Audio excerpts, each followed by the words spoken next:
को जो है वो ओवरकम कर सकते हैं। इसका मतलब ये हमारे पिछले लेक्चर अगर सीक्वेंस के एतबार से देखे जाए दोनों, तो पहला लेक्चर इस हवाले से था कि चेंज को जब डिफ़ाइन कैसे करोगे, इसकी टाइप्स क्या हैं, इसकी क्लासिफिकेशन क्या है, और दूसरा जो हमारा था वो ज़्यादातर इस चीज़ पर फोकस था कि हम किस तरह से चेंज को जो है वो मैनेज कर सकते हैं, लेकर चल सकते हैं।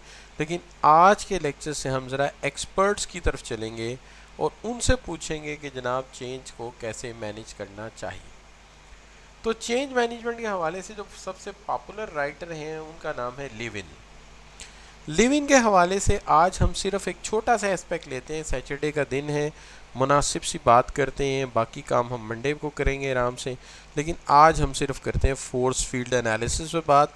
पहले इसके कॉन्सेप्ट को समझते हैं, फिर इसके हवाले से केस स्टडी को डिस्कस करते हैं कि केस स्टडीज़ के हवाले से कैसे बनती है, क्या आता है उसके अंदर, और हम उसको कैसे सॉल्व करेंगे। चलिए सबसे पहले तो हम यहाँ से अपनी बात का आगाज़ करते हैं कि आज के लेक्चर में क्या एजेंडा है, हमारे पास क्या आउटकम होंगे आज के लेक्चर के।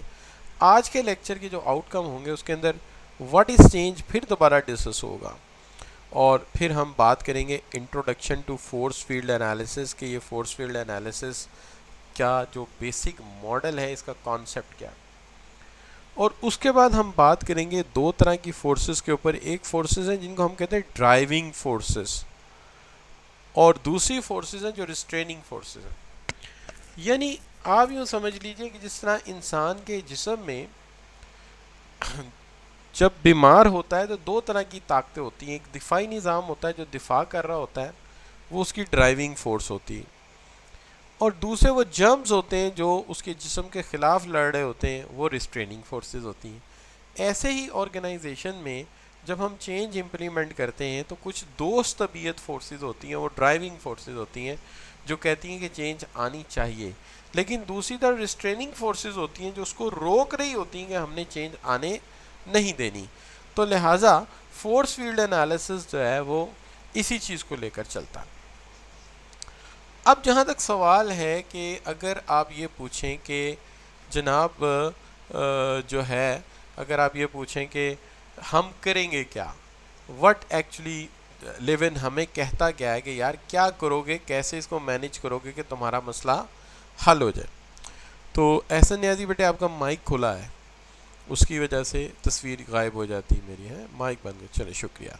अच्छा, अब बात यह कि आप करेंगे क्या जिससे ये मसला हल होगा, व्हाट यू शुड डू। तो देखिए जो आपको करना है वो ये करना है कि आपको रिस्ट्रेनिंग फोर्सेस को कमज़ोर करना है, इनको वीक करना है। इनके लिए कोई केमोथेरेपी करनी है, जो भी करनी है, इनको हमने वीक करना है, और ड्राइविंग फोर्सेस को हमने स्ट्रेंथन करना है। उसके लिए हमने विटामिन लेने हैं, कैल्शियम लेनी है, क्या करना है। तो आप ये कह सकते हैं कि एक तरफ ड्राइविंग फोर्सेस हैं जो चेंज लाना चाहती हैं, एक रिस्ट्रेनिंग फोर्सेस हैं जो रोक रही हैं। जो ड्राइविंग फोर्सेस हैं उनको हमने कैल्शियम देना है, उनको हमने विटामिन दे के स्ट्रॉन्ग करना है, और जो रिस्ट्रेनिंग फोर्सेस हैं उनको हमने केमोथेरेपी करनी है या रेडियम लगाने, उनको हमने कमज़ोर करना है ताकि तब्दीली का अमल लाया जा सके। तो चलिए देखते हैं, बड़ा आसान सा कॉन्सेप्ट है।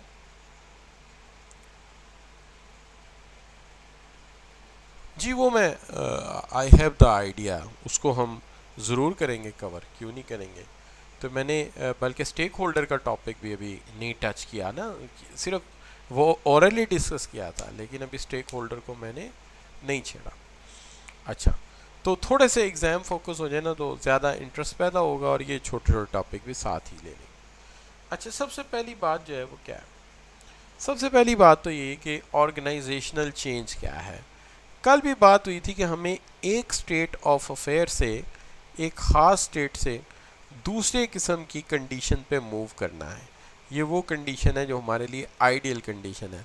तो ऑर्गेनाइजेशन को यहाँ से यहाँ लेके जाने के लिए जो प्लानिंग करनी है, जो हिकमत अमली अडॉप्ट करनी है, उसको हम कहते हैं ये है चेंज मैनेजमेंट। तो change management, organisational change is the movement of an organisation from one state of affair to another, एक स्टेट से दूसरे में लेके जाना है। इस काम को करने के लिए जिस तरह की प्लानिंग करनी है, रिसोर्सेज लेने हैं, इसको हम चेंज मैनेजमेंट कहेंगे। अच्छा जी, अब सवाल ये पैदा होता है कि इसके ऊपर तो काफ़ी बात हो चुकी है, बात करते हैं कर्ट लीवन के इस मॉडल के ऊपर जिसको हम फोर्स फील्ड एनालिसिस का नाम देते हैं।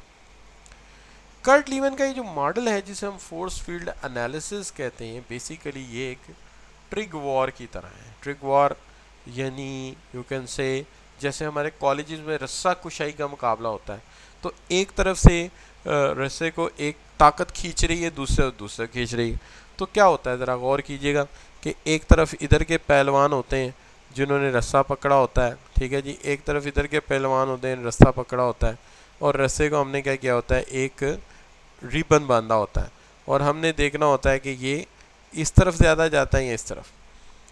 इसी तरह यहाँ पे भी एक वॉर की सिचुएशन है।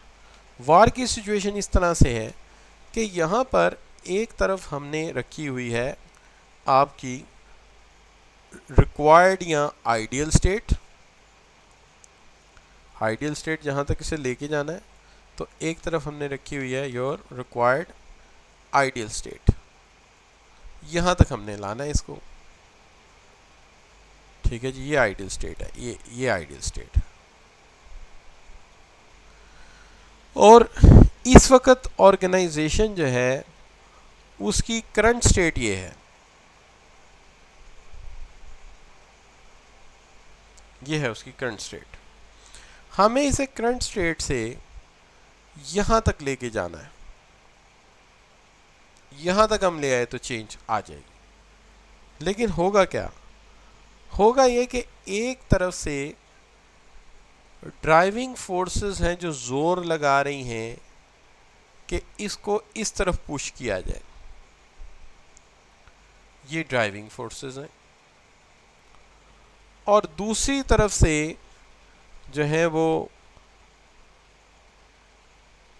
रिस्ट्रेनिंग फोर्सेस हैं जो जोर लगा रही हैं कि इसको इधर आने नहीं देना, तो ये रिस्ट्रेनिंग फोर्सेस हैं। अब इन दोनों के दरमियान मुकाबला है। अगर तो ड्राइविंग फोर्सेस जीत गई तो वो इसको यहाँ से यहाँ ले ही जाएंगी, और अगर रिस्ट्रेनिंग फोर्सेस जीत गई तो वो इसको आगे आने नहीं देंगी। तो ये है बेसिकली इसकी डायग्राम। इस डायग्राम में ये आइडियल स्टेट, डिज़ायर्ड स्टेट है, आइडियल स्टेट है, और ये आपकी जो है करंट स्टेट है। हम इस स्टेट को यहाँ से यहाँ लाना चाहते हैं। रिस्ट्रेनिंग फोर्सेस दरमियान में खड़ी होकर इसको रोक रही हैं, और ड्राइविंग फोर्सेस कोशिश करके इसको आगे की तरफ पुश कर रही हैं। तो लिहाजा यहाँ पे टू अपोजिट फोर्सेस हैं, there are two opposite forces, there are two opposite forces. One is driving forces, एक ड्राइविंग फोर्सेस है, support the need for change, वो सपोर्ट करती हैं कि वाकई चेंज की ज़रूरत है, और दूसरी तरफ रिस्ट्रेनिंग फोर्सेस हैं जो रुकावटें डाल रही हैं, वो अपोज कर रही हैं, रेजिस्ट कर रही हैं चेंज को, कि हमने चेंज को आने नहीं देना। So these are the things, one are the driving forces pushing and admitting that yes change is required, ये अंडरस्टैंडिंग है, ये रियलाइजेशन है, ये समझ है, ये अकल है कि हमें तब्दीली की ज़रूरत है। लेकिन दूसरी तरफ रिस्ट्रेनिंग फोर्सेस हैं जो कहती हैं कि नहीं, हमने इस हालत को चेंज होने नहीं देना, अगर ये चेंज हुई तो इसमें हमारा नुकसान होगा, इसलिए हम ये चेंज होने नहीं देंगे। तो ये बच्चों जो हैं एक तरफ ड्राइविंग फोर्सेस और दूसरी तरफ रिस्ट्रेनिंग फोर्सेस। अब जहाँ तक सवाल है कि हम इनको फर्दर क्लासिफाई करें, तो एक तरफ जो फैक्टर्स हैं, आपने करना ये है कि जो फैक्टर्स हैं ये याद रखने हैं आपने, मेन चीज़ ये याद रखने की है, फैक्टर वही हैं।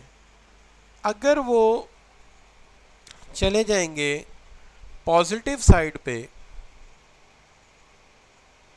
तो ड्राइविंग फोर्स बन जाएंगे, और वही फैक्टर जब चले जाएंगे नेगेटिव साइड पे तो वो रिस्ट्रेनिंग फोर्स बन जाएंगे। लिहाजा याद क्या रखना है, याद फैक्टर रखने हैं, पॉजिटिव नेगेटिव हम खुद ही उसमें कर लेंगे। मिसाल के तौर पे पीपल इन्वॉल्व इन चेंज, वो लोग जो चेंज में इन्वॉल्व हैं, वो लोग जो चेंज में इन्वॉल्व है। ये कौन से लोग हैं? The people who are involve in change. तो सवाल ये है कि कौन से लोग ऐसे हैं जो चेंज में इन्वॉल्व हैं। तो सबसे पहले तो हमें ये देखना है।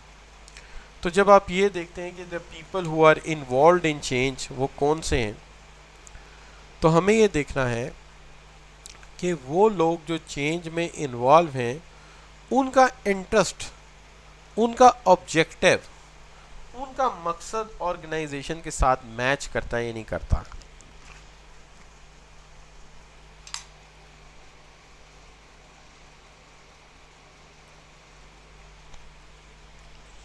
ऐसा अक्सर होता है, हम एक काम करने जाते हैं तो हमारे ऑब्जेक्टिव उसके खिलाफ होते हैं, हमारा पर्सनल इंटरेस्ट उसके खिलाफ जा रहा होता है। यानी एक अमल ऑर्गेनाइजेशन के लिए तो अच्छा है लेकिन आपके लिए नुकसानदेह है। तो सबसे पहले तो ये देखना पड़ेगा कि जो लोग चेंज में इन्वॉल्व हैं, इंटरेस्ट तो बहरहाल इनहराफ करेगा। एक तरफ अपना मफाद है और दूसरे ऑर्गेनाइजेशन का मफाद है। सवाल ये है कि बेस्ट इंटरेस्ट आप किसका वॉच करते हैं। Let's say you are qualified chartered accountant और सिचुएशन ये है कि आप ऑडिट कर रहे हैं और ऑडिट असाइनमेंट में कुछ प्रॉब्लम नज़र आ रहे हैं जो कि फाइनेंस मैनेजर ने की। फाइनेंस मैनेजर आपका ब्रदर इन लॉ है, फाइनेंस मैनेजर आपका ब्रदर इन लॉ है। अब ऑर्गेनाइजेशन या आपकी ऑडिट टीम और आपकी ऑडिट फर्म का जो ऑब्जेक्टिव है ये है कि इस इरेगुलरिटी को पॉइंट आउट करें, लेकिन ये आपके खिलाफ जाती है। अगर आप ऐसा करेंगे तो आपके घर में एक फ्रीक बैठा है जो आपके खिलाफ हो जाएगा। अब सवाल ये पैदा होता है कि either you watch your own interest और you watch your organizational interest. जी बच्चों, बात समझ आई आपको? मैं एग्जांपल देता हूँ कि आप ऑडिट ट्रायल के लिए गए हैं, ऑडिट के लिए गए हैं, वहाँ पे आपको इरेगुलरिटी नजर आई है, वो इरेगुलरिटी का जिम्मेदार आपका ब्रदर इन लॉ है। अब अगर आप इसको आप जो है इसको अनकवर करते हैं तो आपका पर्सनल इंटरेस्ट हिट होता है, आपकी फैमिली हिट होती।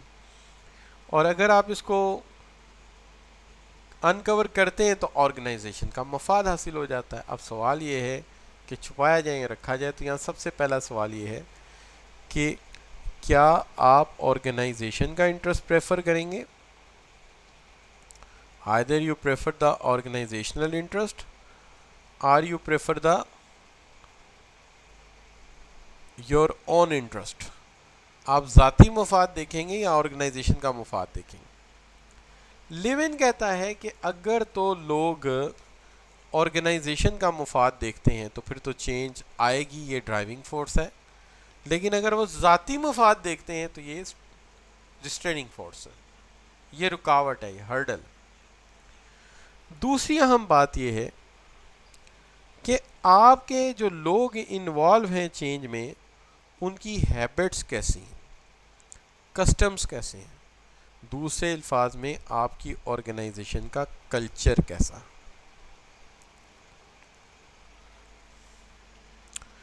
अगर तो आप हमेशा नई बात की तरफ निकलते हैं, इन्वॉल्व इन न्यू एक्टिविटीज़, तो ये ड्राइविंग फोर्स।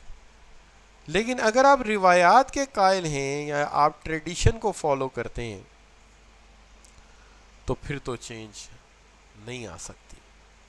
सवाल पैदा होता है, रिवायात में रहने से चेंज नहीं आती, चेंज रिवायात को बदलने से आती है, ट्रेडिशन को चेंज करने से आती है। सवाल यह है कि आपका एटीट्यूड क्या है, सोच,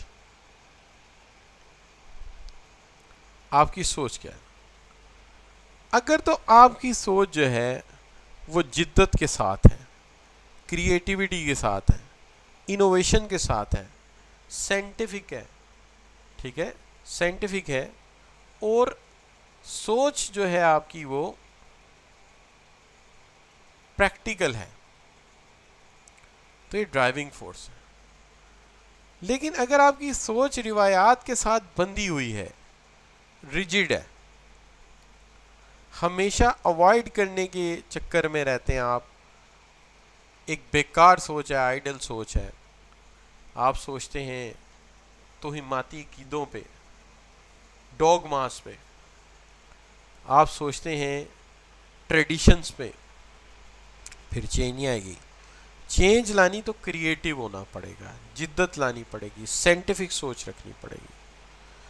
फिर ये भी एक मसला है कि जो लोग चेंज लाने जा रहे हैं उनके रिलेशनशिप क्या है, relationship between people, particularly upper core, lower core and operational core के आपस में ताल्लुकात कैसे। अगर तो आपके यहाँ कॉन्फ्लिक्ट्स हैं, पहले से ही स्ट्राइक्स चल रही हैं, पहले से ही एक दूसरे के खिलाफ डिस्कशंस चल रही हैं, तो फिर आप ये ना समझिए कि आप चेंज इम्प्लीमेंट कर सकेंगे। लेकिन अगर आपकी फ्रेंडशिप है, फ्रेंडशिप होना गुड ऑब्जेक्टिव, ये नहीं मफादात के लिए नहीं, good objective, friendship for good, तो फिर आप चेंज ला सकते हैं। रिलेशनशिप भी मैटर करते हैं। फजूल की misunderstanding, extra ordinary politics, change नहीं आएगी। हमेशा अच्छी सोच रखना, मुस्बत बात करने से चेंज आएगी। अच्छा जी, organization structure with in the entity, entity से मुराद यहाँ ऑर्गेनाइजेशन है, आपका स्ट्रक्चर कैसा। अब ये बात तो हम पहले ही पढ़ चुके हैं कि अगर हमारा ऑर्गेनाइजेशनल स्ट्रक्चर सपोर्टिव है, फ्लेक्सिबल है, कमोडेटिव है, जो नया प्रोडक्ट बनाना पड़ जाए, जो नई आउटपुट बनानी पड़ जाए, हमारा स्ट्रक्चर फौरी तौर पे चेंज हो जाए, बदल जाए, फिर चेंज आ सकती है।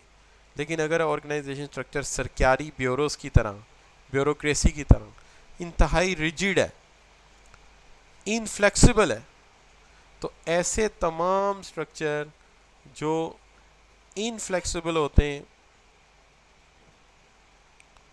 रिजिड होते हैं, वहाँ पे तब्दीली नहीं आ सकती, चेंज नहीं आ सकती। ठीक है। और एक और बात, आपके सोचने का अंदाज क्या है, रिसोर्सेज टू मेक चेंज। अगर तो आपके रिसोर्सेज जो आपको चाहिए हैं, रिसोर्सेज जो आपको चाहिए हैं वो सफिशिएंट है, अवेलेबल है, फिर चेंज आ सकती है। लेकिन जो रिसोर्सेज हैं उनका शॉर्टफॉल है, कमी है, तो कम वसाइल में तो कोई जंग नहीं जीती जाती, वसाइल की कमी हो तो मुश्किल हो जाएगी। ठीक है जी। ये भी याद रखिए कि वो इलामा इकबाल का एक शेर है ना, वो कहते हैं कि तेरी लहरों में तलातुम नहीं है, तलातुम के बगैर जिंदगी अधूरी है। तलातुम क्या है, तूफान, मौजें, लहरें, हिलाएं जिंदगी को, शेक ऑफ करें। अगर शेक ऑफ नहीं होगा, आपकी जिंदगी में इवेंट्स नहीं होंगे, तो तब्दीली नहीं आ सकती। वो कहते हैं ना, खुदा तुझे किसी तूफान से आशना कर दे, है ना, कि तेरी मौजों में तलातुम नहीं है, तो एक रुका हुआ पानी कोई चेंज नहीं लाता। तो कहते हैं तुझे को तूफान आकर टकराए, तो तेरे अंदर को रद्दो बदल आए, तेरे को हालात बदले, तो तू भी बदले। तो इवेंट्स के बगैर ऑर्गेनाइजेशन नहीं बदलती, ऑर्गेनाइजेशन को इवेंट्स फेस करने पड़े, तो then you face the happening. इसलिए सॉफ्टवेयर हाउसेज में चेंजेस रोज आते हैं, क्या ख्याल, न्यूज़ एजेंसीज में चेंजेस रोज आते हैं। आज फ़लस्तीन का मसला, कल कश्मीर का मसला, परसों पॉलिटिकल क्राइसिस का मसला, मुआशी प्रॉब्लम्स, इकोनॉमिक इश्यूज, चेंज आते हैं। लेकिन बटलर शॉप पे कोई चेंज नहीं आती, वो वैसे ही कोको कोला की बोतल खोल रहा है जो आज से 20 साल पहले खोल रहा था, क्योंकि वहाँ इवेंट ही नहीं हुआ। वहाँ बहुत बड़ा इवेंट जो हुआ है वो ये हुआ है कि पहले मैं बोतल लेने जाता था या बोतल पीता था तो वो स्ट्रेट पाइप के साथ पीते थे, अब वो पाइप थोड़ा टेढ़ा हो जाता है, स्प्रिंग वाला, बस पिछले 100 साल में यही चेंज आई। तो कहने का मतलब ये हुआ कि इवेंट नहीं होगा तो चेंज भी नहीं होगा। अब इन बातों को ज़रा तफसील से देखते हैं, क्या एक सॉरी सम अप करते हैं। पहली बात ये, लोग वो हों जिनकी दिलचस्पी ज़ाती ना हो, वो ऑर्गेनाइजेशन के इंटरेस्ट को प्रोटेक्ट करें। The people who protect organizational interest, not personal interest. Their habit should to see of the new things, not the traditions. Their attitude should not be rigid, not unscientific, should be scientific, creative, innovative. Relationships are friendly for the good, not conflicting or political based. Can be flexible structure, can be changed according to need, not rigid like a big bureaucratic organization. Resources must be available, no shortfall. Event should be happening, चीज़ें होने लगे. तो बच्चों अगर यहाँ तक समझ आई है तो अब समझ आएगी कि जो ये फोर्सेस हैं ये रिस्ट्रेनिंग है और ये हमारे, मैंने इसलिए उनको वहाँ पे भी लेफ्ट पे रखा है, और ये फोर्सेस जो हैं ये ड्राइविंग है. तो हमें पता चला ड्राइविंग फोर्सेस कौन सी हैं, रिस्ट्रेनिंग कौन सी हैं. अगर तो ये बात समझ आई है फिर तो ठीक है, आप जी लिख के एंटर कर दें. जी शाबाश, बिल्कुल ठीक हो गया, बिल्कुल ठीक हो गया. चलिए अब बात कर लेते हैं इसके ऊपर कि जनाब ड्राइविंग और रिस्ट्रेनिंग फोर्सेस बता दिया लेविन ने. अब क्या कहता है लेविन साहब? कहते हैं कि चेंज अक्कर नहीं होगी अगर रेजिस्टिंग फोर्सेस ज़्यादा स्ट्रॉन्गर हैं. अगर रेजिस्टिंग फोर्सेस ज़्यादा स्ट्रॉन्गर हैं देन ड्राइविंग फोर्सेस, तो फिर चेंज नहीं आएगी. दूसरी बात, चेंज इज़ ओनली पॉसिबल अगर ड्राइविंग फोर्सेस जो हैं वो स्ट्रॉन्गर की जाएं या स्ट्रॉन्ग हो देन द रिस्ट्रेनिंग फोर्सेस. तो रिस्ट्रेनिंग से ड्राइविंग फोर्सेस स्ट्रॉन्ग होनी चाहिए या रिस्ट्रेनिंग फोर्सेस वीक होनी चाहिए ड्राइविंग फोर्सेस. तो फिर करना क्या है, व्हाट टू डू, स्ट्रेटजी क्या है, हिकमत अमली क्या है? तो देखते हैं क्या हिकमत अमली है. हिकमत अमली बड़ी देसी और आसान सी है, इसमें कोई ज़्यादा मुश्किल बात नहीं है. Strategy, what is the strategy? So strategy is this कि हमें स्ट्रेंथन करना है, स्ट्रॉन्ग करना है ड्राइविंग फोर्सेस को. ड्राइविंग फोर्सेस को स्ट्रॉन्ग करना है और रिड्यूस करना है रिस्ट्रेनिंग फोर्सेस को. उन्हें हमें कमज़ोर करना है, किल करना है और उन्हें वीक करना है. तो जब हम ड्राइविंग फोर्सेस को स्ट्रेंथन करेंगे और रिस्ट्रेनिंग फोर्सेस को रिड्यूस करेंगे और उनकी स्ट्रेंथ में कमी लाएंगे तो चेंज खुद ब खुद आ जाएगी. This is what the ways. अब अगर आपसे कोई पूछे कि यार इसमें सवाल कैसे आता है, तो सवाल अब जो आता है वो सिंपली इस तरह से आता है कि छोटा केस स्टडी आता है. इसमें वो केस स्टडी इस तरह का होता है कि उसके अंदर कुछ रिस्ट्रेनिंग फोर्सेस होती हैं, कुछ ड्राइविंग फोर्सेस होती हैं. आपको रिस्ट्रेनिंग और ड्राइविंग फोर्सेस को आइडेंटिफाई करना होता है और सॉल्यूशन बताना होता है. सिंपल. तो चलते हैं केस की तरफ. ये केस देखिए मैंने किसी दूसरी प्रोफेशनल बॉडी से लिया है, बड़ा था, कंपोज ऑफ किया है, इसको छोटा करने की कोशिश की है और इसका मेयार भी थोड़ा सा अपने मुताबिक किया है. कि सवाल ये है, रिक्वायरमेंट ये है, by using Lewin force field analysis identify the forces support और stop the implementation of change. Lewin के फोर्स फील्ड एनालिसिस के मुताबिक ये बताइए कि कौन सी फोर्सेस ऐसी हैं जो मामलात को रोकेंगी, सपोर्ट करेंगी, और कौन सी रोकेंगी, कौन सी स्टॉप करेंगी, कौन सी सपोर्ट करेंगी, और सजेस्ट अ सॉल्यूशन. नंबर वहाँ भी इसके इतने ज़्यादा नहीं थे, 4 मार्क्स इसकी आइडेंटिफिकेशन के हैं और 2 मार्क्स सजेशन देने के हैं. अब ज़ाहिर है सजेशन है ही वो मुख्तसर सी कि स्ट्रेंथन करो ड्राइविंग फोर्सेस को और वीक करो रिस्ट्रेनिंग फोर्सेस को. तो देखते हैं कि कौन सी फोर्सेस हैं. हम ऐसा करते हैं कि जो ड्राइविंग फोर्सेस हैं यानी स्पोर्टिव फोर्सेस, ड्राइविंग फोर्सेस, तो हम स्पोर्टिव फोर्सेस या जो ड्राइविंग फोर्सेस हैं उनको हम उनको हम ब्लैक के साथ लिख देते हैं या ब्लैक के साथ अंडरलाइन कर देते हैं, और जो रिस्ट्रेनिंग है उनको ग्रीन के साथ या रेड के साथ कर देंगे, ब्लू के साथ कर देंगे। चलें तो पहले तो देखते हैं कौन कौन सी है। Venus international willing to develop an enterprise data house, EDW, enterprise data house warehouse, ठीक है, enterprise data warehouse. 4 big national companies with, ठीक है, यानी IV Venus International is a big national company with 750 employees in different provinces of Pakistan. Pakistan के different provinces में 750 employees हैं। इसका मतलब ऑर्गेनाइजेशन जो है वो ना तो स्मॉल साइज है ना मीडियम साइज है, big size organisation. Enterprise data warehouse is one of the newest and most successful way to integrate and consolidate data from multi systems.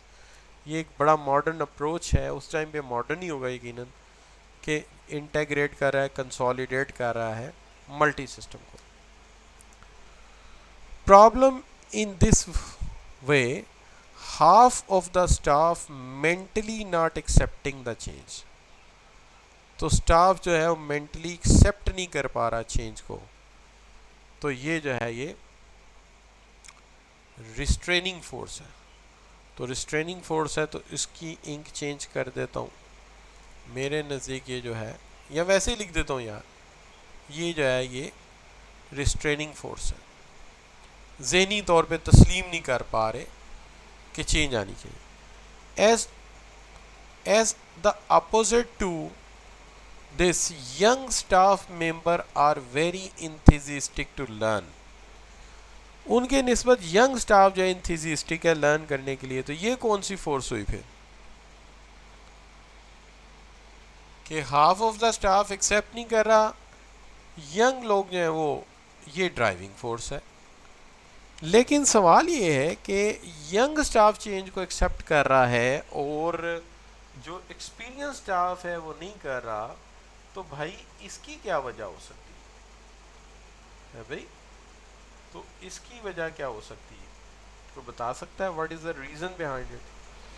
इसकी क्या वजह? यंग स्टाफ चेंज को एक्सेप्ट करे और जो आपका जो आप कह सकते हैं कि जर्नल स्टाफ है वो एक्सेप्ट ही नहीं कर रहा। जी शाबाश, क्या वजह हो सकती है?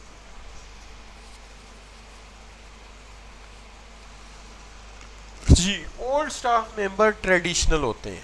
अच्छा, इसकी एक और वजह भी होती है, ये भी याद रखिएगा। Old staff member are very near to their retirement. अब फर्ज कीजिए, 1 मिनट के लिए सोचिए, जैसे आप थके हुए लोग हैं, सॉरी आप थके हुए नहीं हैं, आप समझिए कि आप उस उम्र में हैं जब थक जाता है इंसान। सॉरी मैं आपको थका हुआ कह गया। अच्छा, तो आप थके हुए स्टाफ मेंबर हैं, आपकी एज इस वक्त 63 है और आपके रिटायर होने में 2 साल बाकी हैं, तो आप चेंज को सपोर्ट करेंगे? चूँकि आपको पता है कि 6 माह 1 साल तो ट्रांजिशन में निकल जाएंगे और अगले साल, उससे अगले साल मैंने रिटायर हो जाना, क्या ख्याल है? तो भाई आप दुआ करेंगे इसको पोज ही करो। अगर ये डिले होता है मामला तो डिले करो जितना डिले हो सकता है, हैं जी। तो जब जो है मेरी रिटायरमेंट हो जाए उसके बाद करते रहना। तो ये है बात कि वो चेंज आने नहीं देंगे, वो चेंज आने नहीं देंगे। तो ये एक नेचुरल बात है। अच्छा, लेकिन Junaid Shan, the operation manager is afraid to work with new system. तो ये जो ऑपरेशन मैनेजर है जुनेद शान, ये ऑपरेशन मैनेजर है और अफ्रेड है न्यू सिस्टम से, generally involve in gossips and rumour against EDW। ये क्या है, ये कौन सी फोर्स है? तो ये शाबाश, इट इज कौन सी फोर्स है? ये यकीनन रिस्ट्रेनिंग फोर्स है। और उसके रूमर का जो है वो ट्रिकल डाउन इफेक्ट आता होगा। पहले खुद खिलाफ है वो तो है ही रिस्ट्रेनिंग फोर्स, और ट्रिकल डाउन इफेक्ट ये आता होगा कि जिस जिसको मजीद खिलाफ कर देता होगा वो भी उठ के खड़ा हो जाए। ऐसी सूरत में जल्दी करनी चाहिए, जितनी जल्दी हो या तो चेंज ले आए या उस बंदे को रोकें किसी तरह। अच्छा, वाइल सीईओ मंसूर जान is determined to arrange all resources to implement new system। अब ये कौन सी फोर्स है? ये शाबाश ड्राइविंग फोर्स है। अब बिल्कुल सही नंबरों की तकसीम है, केस स्टडी के मुताबिक इंसाफ किया गया है कि दो ड्राइविंग फोर्सेस हैं। कौन सी? कि यंग स्टाफ इंथुसियास्टिक है चेंज के लिए, और दूसरा मंसूर जान एक्सपीरियंस मैनेजर है, सीईओ है सॉरी, और उसके पास फाइनेंशियल रिसोर्सेज भी हैं और इम्प्लीमेंट भी करना चाहता है। लेकिन दो फोर्सेस रिस्ट्रेनिंग है जिसके अंदर जो जुनेद शान है जो रूमर्स कर रहा है, और उसके अलावा हाफ ऑफ द स्टाफ जो कि एक्सपीरियंस्ड और बुजुर्ग लेवल का स्टाफ।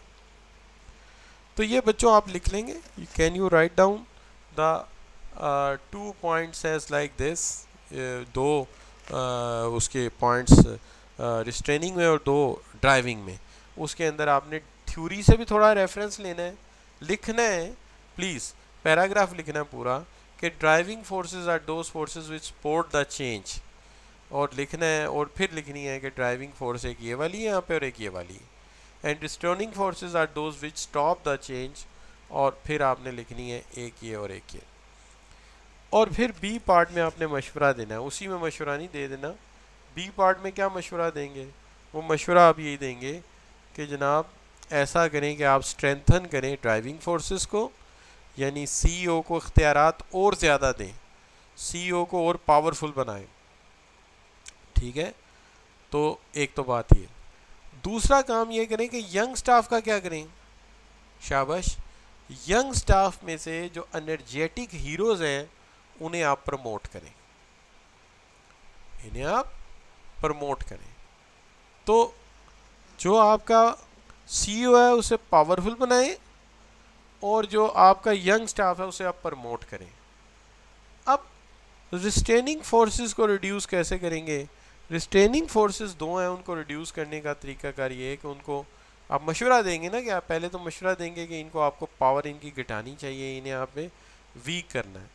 तो वो कैसे करेंगे कि एक तो ये है कि जितनी जल्दी हो सकता है जुनेद शान के साथ यहाँ तो आप कोई डील कर लें, अगर डील नहीं होती तो उसे आप रिमूव कर दें, चूँकि ये सबसे ख़तरनाक है इस वक्त।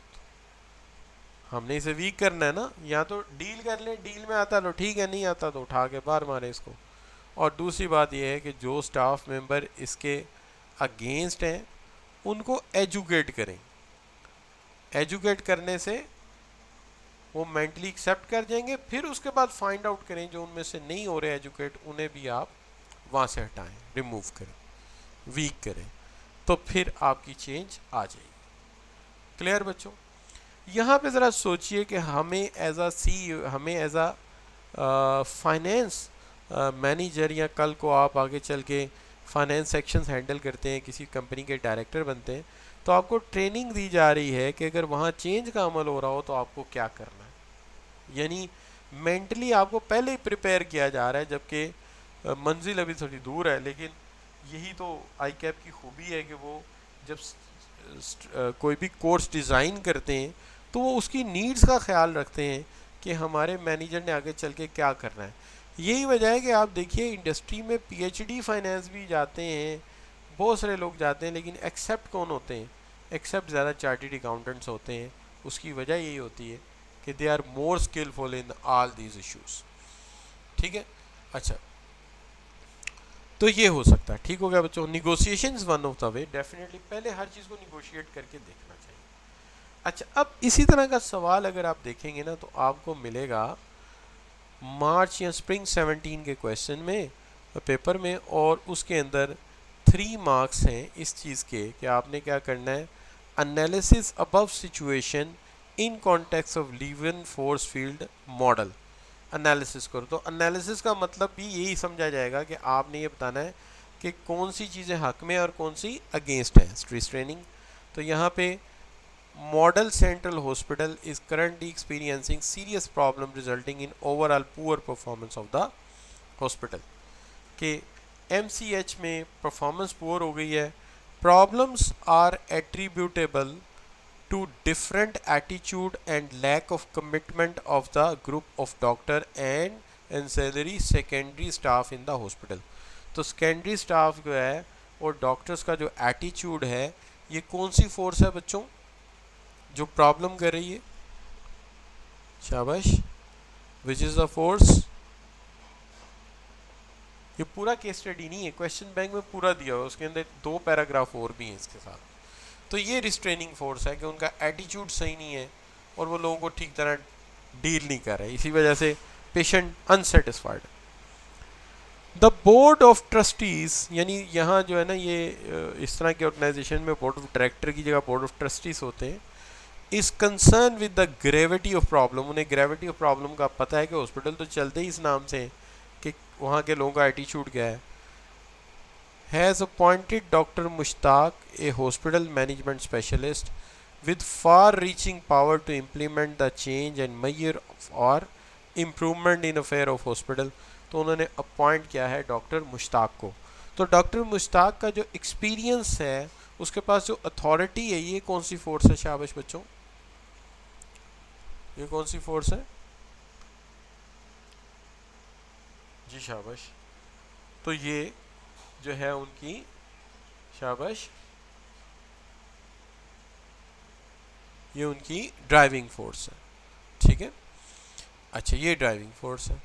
अब एग्जामिनर पता नहीं इसके सॉल्यूशन लिखने में मार्जिन दे गए हैं, जो भी कर गया है, ये तो उसने बताया है कि डॉक्टर्स का जो स्टाफ का रवैया है ये रिस्ट्रेनिंग फोर्सेस है, और डॉक्टर मुश्ताक को उसने नहीं कहा कि उसका तजर्बा जो है वो ड्राइविंग है, पर इतना नहीं कहा उसने, लेकिन उसने कहा forces of change are those doctor and staff, जो स्टाफ इसको सपोर्ट करेगा वो उसकी सपोर्ट में जाएगा। जबकि केस के अंदर जो बता रहा है वो यही बता रहा है कि जो उसका तजर्बा है और उसकी फोर्सेस वो ड्राइविंग फोर्स है। बहरहाल एक ही बात है, इतना फ़र्क नहीं है, क्योंकि चलिए डॉक्टर मुश्ताक तो यहाँ स्टैंड करते हैं ना।